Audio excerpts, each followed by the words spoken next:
Terran here has gone for mass ravens. He has 9 ravens out right now, ladies and gentlemen, and he's bringing them back for repairs at the repair shop.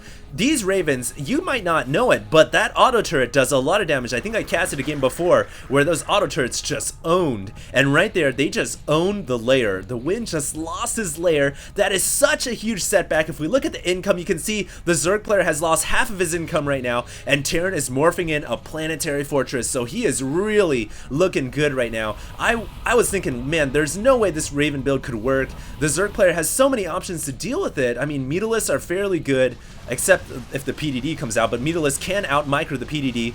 Look at this, we have structure armor coming out for the Terran player, just noting that, which does give 2 armor to the Raven's auto turret. But I really think if the Wind got infestors, yeah, there's the infestation pit coming out right now. He could use fungal growth, and fungal growth is very, very good against flocks of ravens like that. You can just kind of buckle them down and then spawn out the infested Terrans, or even bring in the Mutalisks. But look at this, another engagement here. The auto turrets just overhead, the ravens just overhead. They can lay down a bunch of auto turrets and do a lot of damage to this roach banelingling ball. But it doesn't look like that's going to be the case. The ravens are going to go straight for the lair once again, which, by the way, has been downgraded to a hatchery. And right now the Wind forced to run all of his forces back. Is he going to have enough to deal with this? All the auto turrets getting laid down. Terran here with a bunch of ravens, even some dropships to boot, and Terran is just using auto turrets to win this game. His building armor nearly done as well, which, keep in mind, will give 2 armor to these auto turrets. It's going to make them so much stronger. It looks like the Wind, though, has roaches. He has enough to possibly break this line, but no, some Marines coming in here to distract the Wind. He's pulling back all of his roaches, but now he's going to lose the auxiliary hatchery. Oh my goodness, great control from both these players. I think the Wind right there, I don't know if he wanted to lose that hatchery. I'm sure he didn't.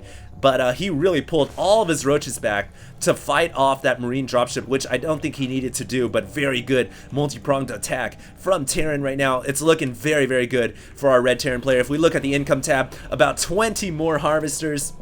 He's also getting Inferno Pre-Igniter, so he might be switching into a mass Raven Hellion build, which you got to keep in mind, Terran doesn't have that much minerals because, or that much gas, because he's just pumping so much into Ravens that he can have all this extra resources ready for Hellions. But then again, you got to look at the Terran player's economy. He doesn't really have that much saturation at the mineral line either. He's actually just gotten this third purely for gas, so very much a very gas-intensive build, and now the Wind realizing that the threat of these ravens is very dangerous, gonna come in here and contaminate the starports. So that is very good play right there for the Wind. I was wondering when he was gonna use those overseers, go in there, contaminate the starports, make it much more difficult for ravens to be mass produced.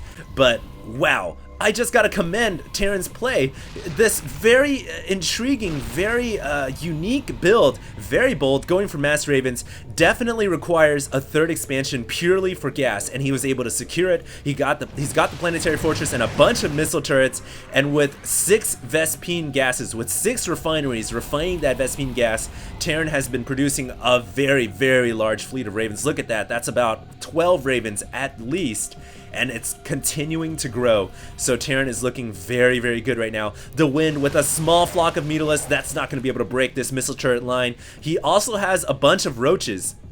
But keep in mind, Seeker Missile is on the way right now, and the auto turret does do a lot of damage to roaches as well. So I don't know, the Wind, he does have a very booming economy though. He has his 4th expansion on the way. His 3rd is happily mining away at the gold. So if we look at the supply count, 135 for the Wind.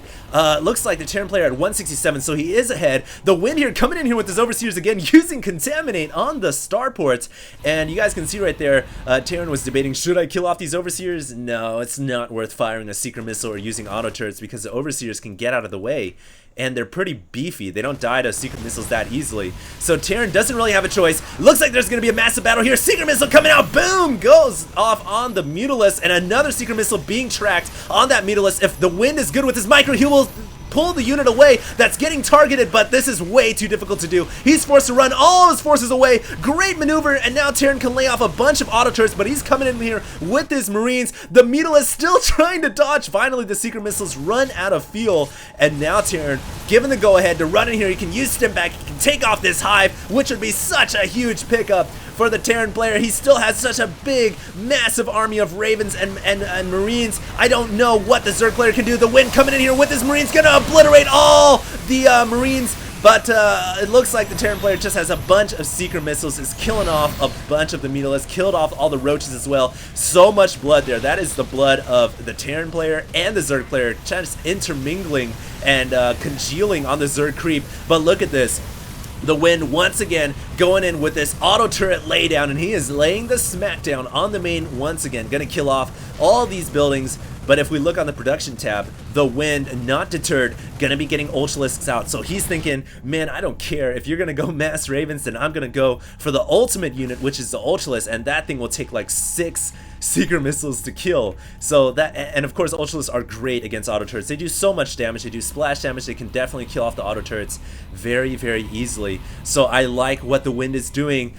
He did lose the majority of his army though, so that is not good. Keep in mind, all of the Ravens survived for Terran. I don't think he lost a single Raven. He just lost his very, very expendable Marines. So right now Terran's looking very good at 161 food. The Zerg player at a measly 126. He's trying to bulk up his Ultralisk army, but this recyclable energy from the Terran player is just too much to match. Here comes the Ultralisk though. Can they bust through this auto turret wall? Looks like Ultraling is going to be the way to go. It's going to be able to break all these auto turrets down, but so many auto turrets getting laid down. The hatchery at the gold in trouble of dying. It is definitely in danger. All the drones are getting annihilated by these mechanical automated turrets, and oh my goodness, it looks like oGs.TheWind finally gets enough Ultralisks to break through, but did he lose too many drones? He's at 55 under 77. The Raven fleet is still flying out and about, and Terran now looking to secure his 4th expansion. He really needs that gas to keep this play alive. I'm so surprised that the Wind is not getting infestors with fungal growth. Is he really going to allow these auto turrets to stay up? It looks like he is. Maybe he's just finally said, man, screw it, I'm just going to go for an attack and try to win the game right now, because he is definitely behind. Terran here going in here with another drop attack, which it's not actually a drop attack, it's just a bunch of Ravens and dropships. Gonna drop off a bunch more auto turrets and do more damage, killing off this hatchery. It is definitely going to go down. All the drones running for dear life. They don't want to get Seeker Missile down. And meanwhile, a bunch of Ultras checking the gold, but there is nothing to maw down there. And it looks like Terran gets a free hatchery kill today. So, wow, we are seeing the revolution in ZVT. Terran here bringing out some of the most creative play I've seen to date, but here we go, the Wind coming in here to this command center, gonna start attacking the planetary fortress, but the SCVs keeping it alive. Keep in mind, Blizzard did fix that bug, so the SCVs are not dying to the splash there, keeping this command center alive. The planetary fortress obliterating the Ultralisk, but it looks like the Ultras finally getting enough of us around, gonna pick off that planetary, and the Wind now with that attack is looking in a much better position. He is currently though he's mining off of no bases whatsoever, so actually he's not looking that well. The Terran though is about to run out at the natural, so it is coming down to a very, very close battle, ladies and gentlemen. The Wind is in trouble. Could he lose his hive? All these auto turrets are doing so much DPS to the hive. Meanwhile, the Ultras over here, oh man, they just encountered a wall, the planetary fortress and barracks. So they're just kind of chilling out here. They're not able to do much at all, and the hive is falling. The Ultras spawn, but they died to all of these auto turrets. Oh my goodness, Terran here, brilliant play, is possibly going to down one of the best Zergs in the world. He has gone for a mass Raven build, and keep in mind, look at how many Ravens he's got. He's got 3 full rows of Ravens, and there's just not much that the Zerg player can do. He just doesn't have anything. He's got some Ultras kind of chilling here, but unfortunately they just can't break the wall down. The SCV's keeping that wall alive, so the Ultras will never break through. And the Seeker Missiles are just doing, the Ravens are just doing too much damage. oGs.TheWind forced the GG out of this game.